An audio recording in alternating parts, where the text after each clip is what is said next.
नमस्कार दर्शकों, आवाज इंडिया में आपका स्वागत है। बदलापुर यौन शोषण मामले में बॉम्बे हाई कोर्ट में अगली सुनवाई हुई। हाई कोर्ट ने सुनवाई के दौरान नई बात कही है, बेटा पढ़ाओ और बेटी बचाओ। बदलापुर यौन शोषण मामले में बॉम्बे हाई कोर्ट ने मामले में स्वतः संज्ञान लिया। 3 सितंबर को सुनवाई के दौरान न्यायमूर्ति जस्टिस रेवती मोहिते डेरे और जस्टिस पृथ्वीराज चव्हाण की बेंच ने जोर देते हुए लड़कों को कम उम्र में ही संवेदनशील बनाने की बड़ी बात कही। उन्होंने कहा है कि महिलाओं और लड़कियों के प्रति लड़कों को संवेदनशील बनाना चाहिए, लड़कियों का सम्मान करना सिखाया जाना चाहिए। सुनवाई के दौरान न्यायमूर्ति ने सरकार के नारे में बदलाव करते हुए कहा, बेटे को पढ़ाओ और बेटियां बचाओ। वहीं यौन शोषण मामले में आरोपी पुरुष अटेंडेंट को गिरफ्तार कर लिया गया है। सुनवाई के दौरान बेंच ने ऐसे मामलों को रोकने के लिए राज्य सरकार के एहतियात के संबंध में एक और जरूरी बात बोलते हुए कहा, प्राइवेट डॉक्टरों को भी जागरूक करने के प्रयास करने चाहिए। पॉक्सो अधिनियम के तहत बलात्कार पीड़िता की जांच करने से इनकार ना करें। पीड़िताओं को पहले पुलिस के पास जाने के लिए ना कहें। लड़कों को शिक्षा देना बहुत ही जरूरी मुद्दा है। न्यायमूर्ति रेवती मोहिते डेरे पृथ्वीराज चव्हाण की खंडपीठ ने कहा कि हम फरार आरोपियों की गिरफ्तारी के संबंध में की गई जांच के तरीके से संतुष्ट नहीं है। केस डायरी लिखने का उद्देश्य ही विफल हो गया।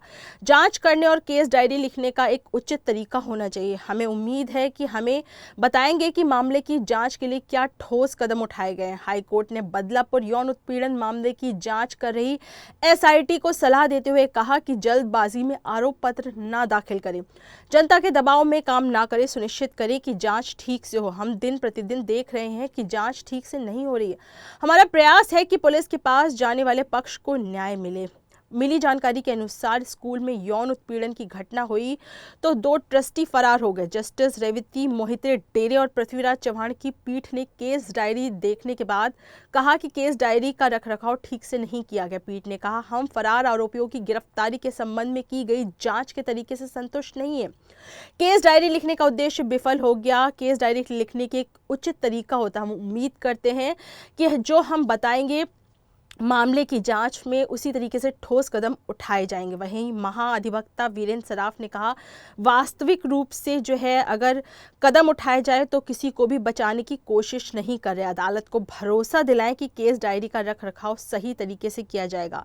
जांच के संबंध में उन्होंने कहा कि आरोपी अक्षय शिंदे के खिलाफ एक मामले के बजाय अब 2 अलग आपराधिक मामले दर्ज होंगे। बदलापुर पुलिस की उदासीन रवैये के खिलाफ लोगों में गुस्सा था, जिसके कारण राज्य सरकार SIT का गठन किया। पीठ ने कहा कि पिछले 1 सप्ताह से जांचकर्ताओं के 3 काम किए हैं। पहचान परेड, फॉरेंसिक साइंस लैबोरेटरी की रिपोर्ट और एक कॉल डाटा रिकॉर्ड प्राप्त किया गया है। राज्य ने कोर्ट को रिपोर्ट की एक प्रति सौंपी है, जिसमें घटना के तुरंत बाद गठित एक समिति ने स्कूल परिसर में बच्चों की सुरक्षा के उपाय करने के लिए तैयार किया था। जस्टिस चव्हाण की रिपोर्ट में एक अधूरी पंक्ति पर आपत्ति जताई गई, जिसमें कहा गया, नाबालिगों की यौन उत्पीड़न के वीडियो अगर सोशल मीडिया पर सामने आते हैं तो जस्टिस चव्हाण ने कहा, पंक्ति अधूरी है। यह महत्वपूर्ण वाक्य है। क्या आप सोशल मीडिया में ऐसे वीडियो हटाएंगे या नहीं? आप ऐसे महत्वपूर्ण वाक्य को कैसे छोड़ सकते हैं? हालांकि पीठ ने यह भी कहा कि कुल मिलाकर रिपोर्ट में कुछ अच्छे सुझाव भी हैं। पीठ को उम्मीद है कि उन्हें ठीक से लागू किया जाएगा और राज्य को एक और समिति बनाने का निर्देश दिया गया। शहरी ग्रामीण स्कूलों में स्कूलों के मुद्दों पर गौर करेगी और बताएगी इन परिसर में बच्चों को किसी भी यौन उत्पीड़न से बचाने के लिए क्या क्या करने की जरूरत है।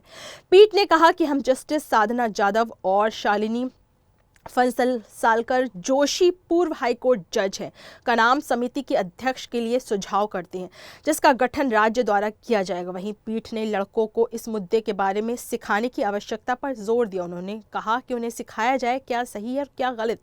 जस्टिस मोहिते डेरे ने कहा, बेटा पढ़ाओ और बेटी बचाओ। बॉम्बे हाईकोर्ट 4 सप्ताह बाद फिर से याचिका पर अगली सुनवाई होगी। वीडियो जर्नलिस्ट शिवाजी काले के साथ अंजनी कुमार मिश्रा की रिपोर्ट।